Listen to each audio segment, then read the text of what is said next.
नमस्कार।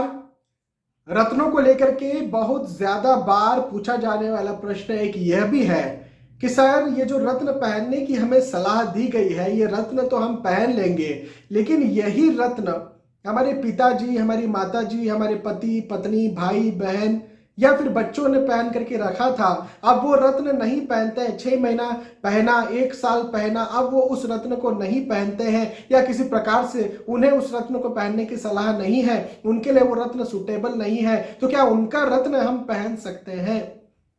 क्या उनका यूज किया हुआ रत्न हम पहन सकते हैं, हम धारण कर सकते हैं? तो जी हाँ, बिल्कुल आप पहन सकते हैं। आप अपने नियरेस्ट डियरेस्ट का यूज किया हुआ रत्न जरूर से पहन सकते हैं, इसमें कोई भी खराबी नहीं है, बिल्कुल पहना जा सकता है।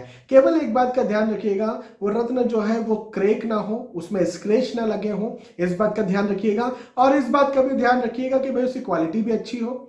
मतलब उन्होंने जब परचेस किया था, जो भी आपके नियरेस्ट डियरेस्ट है उन्होंने परचेस किया था, तो अच्छी क्वालिटी का हो, क्योंकि यदि क्वालिटी ही उसकी अच्छी नहीं है तो वो पहन करके भी आपको रिजल्ट्स नहीं मिलेंगे। मेरे द्वारा यदि आपको कोई रत्न पहनने की सलाह दी है तो ऑब्वियसली उसका नेगेटिव रिजल्ट तो नहीं मिलेगा, पॉजिटिव ही मिलना है। लेकिन पॉजिटिव भी तभी मिलेगा ना जब उसकी क्वालिटी कुछ तो अच्छी होगी। अब देखिए, क्वालिटी अच्छी होने का मतलब तो ये भी है कि बहुत ज्यादा पैसा लगाओ, बहुत महंगा रत्न खरीदो। मैं कभी इस बारे में भी नहीं कहता हूं कि भाई आपका जितना बजट है केवल उतना ही आप खरीदिए, लेकिन ऐसा भी ना हो कि ऐसी जगह से कहीं से परचेस कर लिया जो लेबोरेटरी में प्लास्टिक के द्वारा बना दिया गया, कोई ऐसा स्टोन हार्ड प्लास्टिक के द्वारा कोई ऐसा बना दिया कि जो स्टोन ही दिख रहा है। तो क्वालिटी पर भी ध्यान देना पड़ेगा, ठीक है। बहुत ज्यादा premium best quality, bestest quality की बात मैं नहीं कर रहा हूं, लेकिन थोड़ी बहुत क्वालिटी को देख लीजिएगा। यदि क्वालिटी ठीक ठाक है और यदि कहीं वो अच्छी उसका दुरुस्त है, वो कोई स्क्रैच और क्रैक नहीं है, बिल्कुल पहना जा सकता है, उसका जरूर से आपको लाभ मिलेगा। क्या करना चाहिए पहनने के लिए?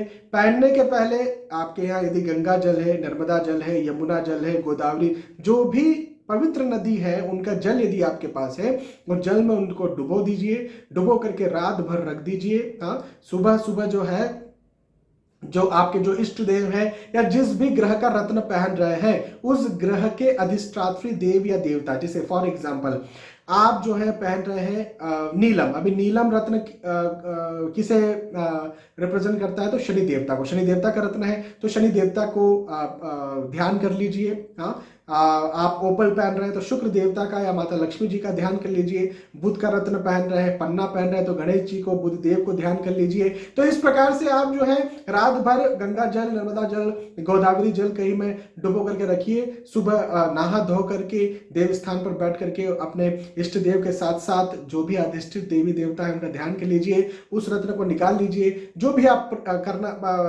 चाहते हैं उस रत्न को पहन करके आपके साथ जीवन में वो सारी चीजें हो, ऐसा प्रे कर लीजिए, ऐसी प्रार्थना कर लीजिए। और ये प्रे और ये प्रार्थना के बाद जो भी उंगली में जैसा भी रत्न धारण करने की आपको सलाह दी गई है वैसा आप उसको पहन लीजिए। आपको बाकायदा बहुत अच्छे रिजल्ट्स, बहुत अच्छे लाभ देखने को मिलेंगे, बिल्कुल भी चिंता की बात नहीं है। बहुत बहुत धन्यवाद आपका। आने वाले वीडियोस में, आने वाले एपिसोड से फिर मिलेंगे। तब तक के लिए आज के इस वीडियो में आपसे विदा चाहता हूं। नमस्कार।